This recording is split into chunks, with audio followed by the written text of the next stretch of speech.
Permettez-moi de vous raconter une histoire vraie ou presque, une histoire tellement incroyable que si elle n'avait pas été vécue, personne ne l'aurait cru. L'homme qui avait tout perdu. L'homme qui avait tout perdu.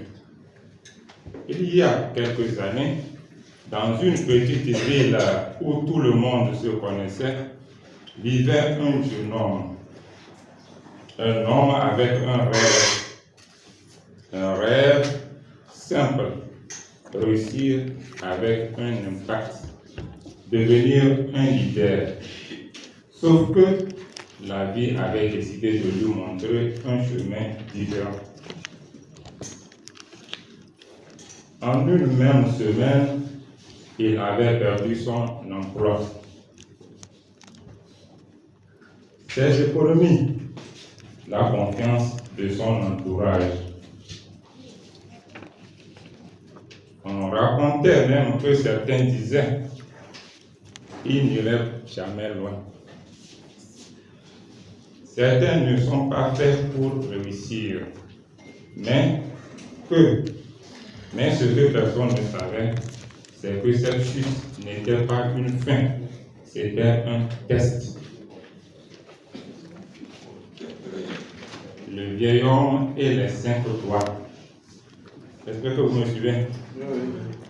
Un soir, assis seul dans un parc, il rencontra un vieil homme mystérieux. Un homme que personne n'avait vu entrer et que personne ne reverra jamais. Le vieil homme lui dit, je vois que tu es cassé, mais pas brisé. Tu as simplement oublié ta force. Tu veux comprendre pourquoi certains tombent et d'autres se relèvent? Le jeune homme acquiesça. Alors le vieil homme leva sa main et dit, la réussite tient dans les 5 doigts de la main. La réussite tient dans les 5 doigts de la main. Chaque doigt est une clé. Si tu en maîtrises seulement 3, tu survivras. Si tu les maîtrises tous, tu renaîtras. Et il expliqua. Le pouce, c'est le caractère. Le pouce, c'est celui qui te dit, ça va aller. Ta force morale. L'index, c'est la direction. L'index, c'est la direction. Si tu ne pointes rien, tu n'iras nulle part. Le majeur, la constance. Le plus grand de tous, la clé de ceux qui réussissent vraiment. L'annulaire, les relations. Sans alliance, on ne bâtit rien. L'auriculaire, le détail. Le plus petit, mais c'est souvent un petit détail qui change toute une destinée.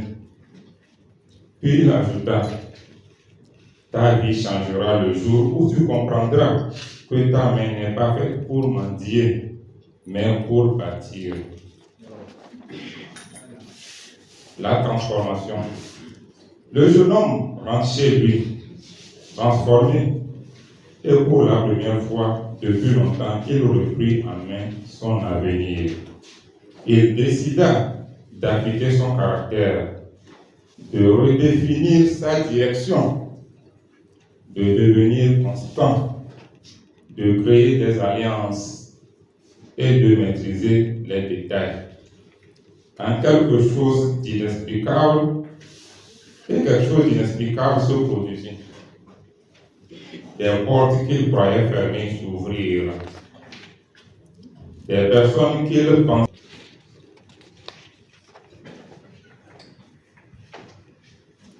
Et si ce soir c'était votre tour, et si cette conférence était précisément la rencontre que vous attendiez, et si les 5 doigts que vous venez de découvrir étaient en réalité les 5 clés de votre relance 2026. Mesdames et messieurs, préparez-vous parce que les pas que vous allez poser dès maintenant transformeront votre devenir si et seulement si vous maîtrisez comment utiliser votre main pour écrire votre histoire.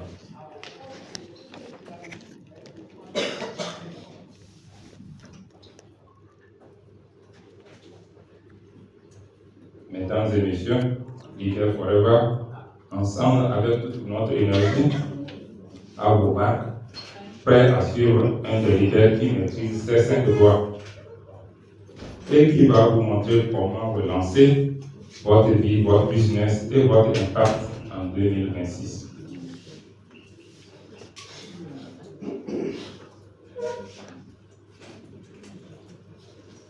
Dans cette nouvelle année, c'est l'un de mes programmes que j'avais échangé lors d'une conférence. Mais au fait, ce n'est pas le thème aujourd'hui, mais ça englobe le thème que nous allons aborder. Évaluer pour évoluer. Conférence de relance 2026. Leader et croissance forever.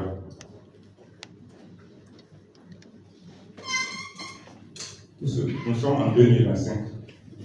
Nous sommes à quelques jours de 2026. Avant toute chose, pour savoir ce que nous aurons à faire en 2026, nous devons d'abord évaluer, faire le bilan. En tant que leader forever, on nous l'a appris à le faire. Donc ce n'est que par là que nous pouvons voir quels sont les pas que nous allons poser pour pouvoir évoluer. Le but de cette formation, comme on l'avait dit tantôt, c'est évaluer pour évoluer. La relance du leader forever.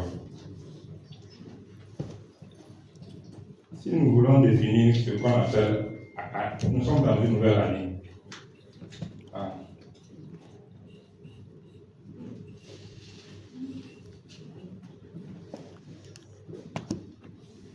C'est l'un de nos coachs qui disait que année veut dire quoi? Ça veut dire agenda nouveau, nécessitant un élan excellent.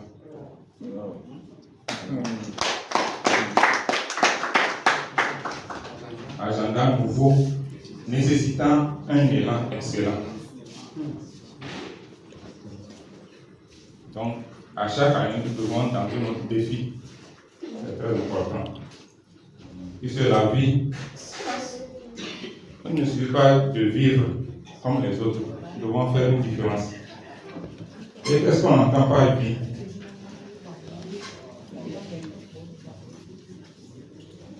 Vie voudrait dire quoi? Vie veut dire vision.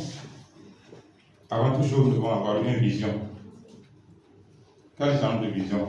Avoir une vision interne et ensuite une vision externe.